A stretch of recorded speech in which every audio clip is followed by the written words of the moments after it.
Hey, Sovah communities in Martinsville and Danville. My name is Rebekah Fine, and I'm a hospitalist PA here at Sovah Health Martinsville.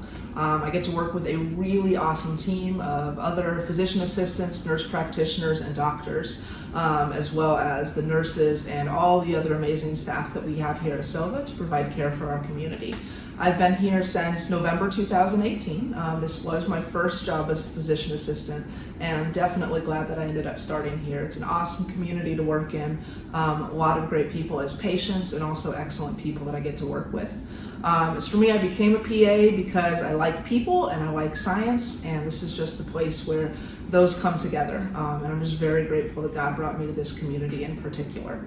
So before I dive in, I do just want to say Merry Christmas and Happy Holidays if you celebrate a holiday other than Christmas. I think all of us are looking forward to, in just a week, being able to say that we have made it through 2020. So, nice work everybody. I know it's been a long year and a hard year, but I hope that as you reflect on the end of the year, you can also see the moments of togetherness and the things that have brought out the best in people this year, because it hasn't been all darkness in 2020, despite the way we might feel sometimes. So that being said, I'd like to dive into this week's COVID update. So right now we are still currently treating 58 patients across both of our Sovah campuses that are positive for COVID-19. That includes 28 patients here in Martinsville and 30 patients in Sovah Health Danville. And I do want to assure you, we've been treating our COVID patients for months and months and months now. We know so much more about this disease, thanks not just to the leadership we have at our facilities, but due to national scientific research. And we are very well equipped to handle our COVID patients and also our patients that come in with other diseases, because COVID is not the only thing that can cause a person harm. Yes, it's at the forefront of our minds, but we want to care for you, whether it's COVID, whether it's a diabetic foot ulcer, whether it's chest pain that could be a heart attack, a stroke, whatever it is, your health and your wholeness is what matters to us. So that being said, I do want to assure you that we have adequate capacity at our hospitals right now to continue caring for you. Our administration has worked hard to come up with plans to increase staffing and increase the availability of beds to make sure we can continue to provide care for our community that allows them to stay in our community and not have to go to an outside hospital. That's very important to us here. I do want to talk a little bit about our visitation policy. Obviously, being in the hospital is a very stressful thing, not just for our patients, but also for their family members. And before COVID, we loved getting to have visitors in the hospital, but for the safety of our staff, for you, our community, and for our patients, it's very important that we continue to have a limited visitor policy. With that being said, there are some exceptions. For example, if your family member is in the emergency department, they can have one well visitor. Make sure that person is not sick or having symptoms, but as long as their visitor is well, they can have a visitor in the emergency department. In fact, that's often very helpful for us as providers, as having a family member there can help to provide details in the history that led up to your family member needing to come to the hospital. We're also allowing visitors in outpatient surgery and ancillary services. Currently, we are not allowing visitors for our inpatient units except in some very specific exceptions. If you qualify for those exceptions, our providers will let you know, and of course we welcome your questions as well. But at this time, in our inpatient units, we are not allowing just routine visitation at this point in time. If you have questions, go to sovahhealth.com for our COVID-19 Preparedness page, and you'll be able to find more information there. And again, I also want to assure you, like we said earlier, please come to the hospital if you need to. Don't just come and say hi. As much as we love to see you guys, we'll save that for another time. But if you're sick, come to the hospital. We're taking precautions. We wear masks, we wear goggles. We as staff are screened anytime we come in and out of the buildings. We have a very good policy in place to keep ourselves and by default you safe. It is therefore safe to come to the hospital. In fact, I come here for care. Not only do I practice medicine here in Martinsville, but I am lucky enough to live in Martinsville. And the other week I was having some symptoms, not COVID, don't worry, I'm in the clear, but I came here for care. I was seen by one of our awesome ER providers. We have fantastic nursing staff in the emergency department, and I felt very comfortable trusting my own health and well-being to the people that I work with here. So hopefully that will assure you that you also can do that. Now, the next thing we need to talk about, it's a little bit of a hard subject because the holidays are coming. And it's, I don't want to sugarcoat it. I don't want to say like, hey, this is great, things are going to be different. And that's not going to be hard, because it is going to be hard. So much of the joy that comes with Christmas and the winter holidays is the traditions that we have. And it's hard to sacrifice those traditions. But this is a time to think about making a short-term sacrifice for a long-term gain. So yes, are we going to have to change things this year? Unfortunately so. Not because we want to, but because it is necessary.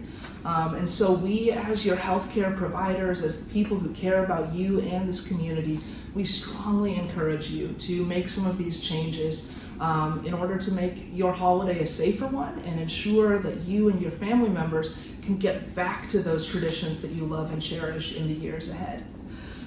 So as we rethink that, every single one of us can do things to make the holidays safer.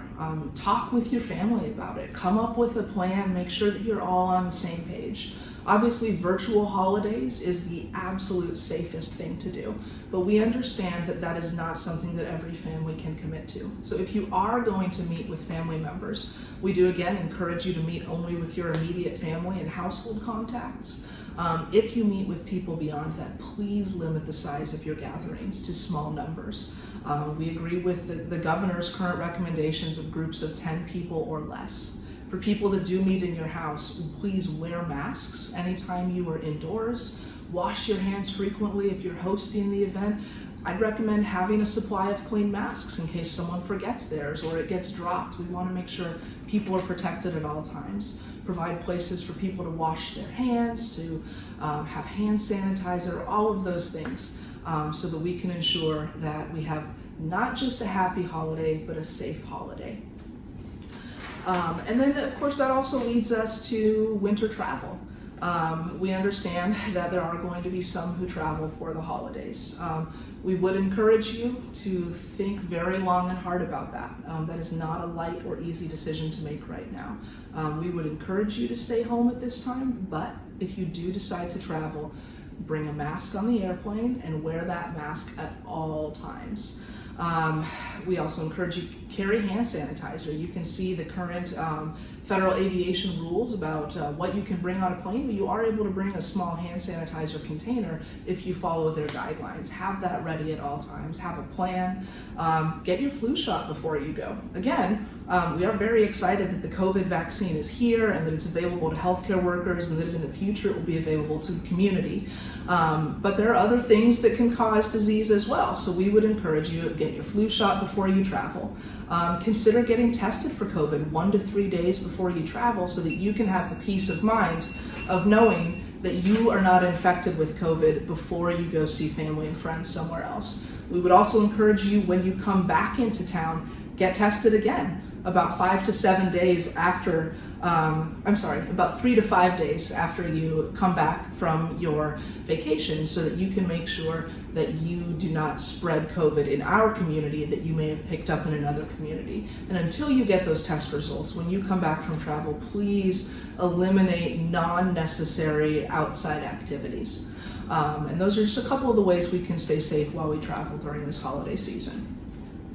Please stay vigilant and remember that even if you're not having symptoms, if you've been exposed to someone with COVID, you need to be staying at home, isolating, quarantining, even at Christmas. Let's say I get exposed to someone who has COVID and I'm feeling fine, but 40% of people who have COVID have little to no symptoms. And the last thing I would want is me feeling fine, but having COVID and not knowing it, to go to my grandma's house, give her a hug and a kiss on the cheek at Christmas, and see her get sick from that and all of the risks that comes from her age group. It really is on those of us who are younger and healthier to protect those who are more vulnerable this holiday season.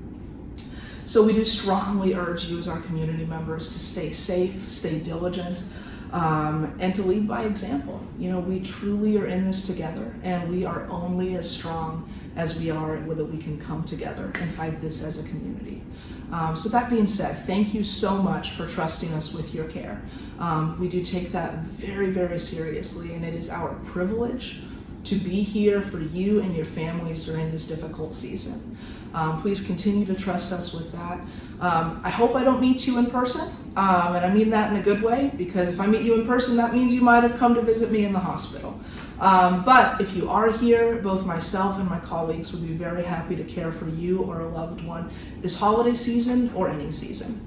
So thank you and Merry Christmas. And if you don't mind, I'm also a big believer that work has to have a little bit of a bright spot in it. So if you'll bear with me for the cheesy joke of the day. All right, why do reindeer wear bells? Because their horns don't work. Thanks, y'all. Merry Christmas.